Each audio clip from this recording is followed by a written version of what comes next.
कालिदास थे विक्रमादित्य के शासन में। जी। अहंकार हो गया बुद्धि बल का। एक दिन गए थे शिकार पर, विक्रमादित्य के साथ भटक गए, एक झोपड़ी पर पहुंच गए दोनों। तो प्यास लगी थी, जल मांगा अम्मा से। अम्मा ने, एक बूढ़ी अम्मा, उस बूढ़ी अम्मा ने कालिदास से पूछा कि पहले परिचय बताओ तब जल मिलेगा। अब राजा अपना परिचय नहीं देता। तब कालिदास जी यहाँ पर दूसरी बात कहते हैं। कालिदास जी गुप्त बातें करते हैं। कालिदास जी कहते हैं अम्मा सुन, हम यात्री हैं। अम्मा ने कहा यात्री तुम नहीं हो सकते, यात्री तो केवल दो हैं, सूरज और चंद्रमा, जो यात्रा पर है। अब यहाँ पर कालिदास का दिमाग ठनक गया कि अम्मा कुछ गूढ़ बातें कर रही है। तब कालिदास ने कहा कि सुन अम्मा, हम अतिथि हैं। बोले सुनो, अतिथि भी तुम नहीं हो सकते। अतिथि भी दो हैं, धन और यौवन। धन आता चला जाता, यौवन जवानी है, अतिथि की तरह चली जाएगी।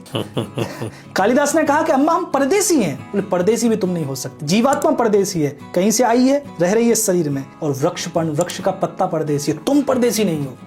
कालिदास बोले अम्मा हम क्षमावंत है, क्षमा करने वाले हैं, हम इतनी ताकत रखते हैं। बोले क्षमावंत भी तुम नहीं हो। पृथ्वी और नारी, ये दो ही क्षमावंत। ये पृथ्वी तुम्हारे सारे अपराधों को क्षमा करती है, और नारी, एक नारी में ही सामर्थ्य तुम्हारे सारे कुकृत्यों को क्षमा करने की। कालिदास ने अंत में कह दिया कि अम्मा हम राजा हैं।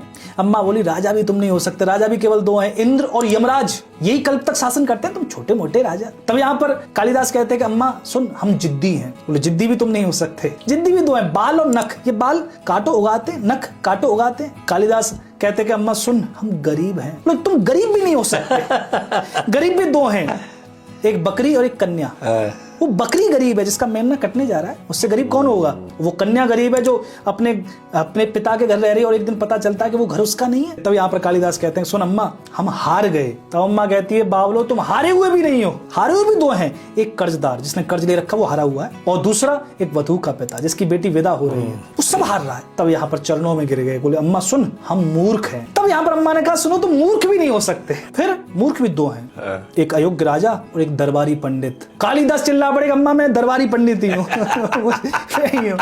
तब कहते कि वो अम्मा कौन थी? माता सरस्वती थी, जो कालिदास के अहंकार का दलन करने। तो इस पूरी कथा में हमें क्या मिला? इसमें हमें नीतियां मिली। ऐसे करके हमने समाज को समझाया वार्तालाप में।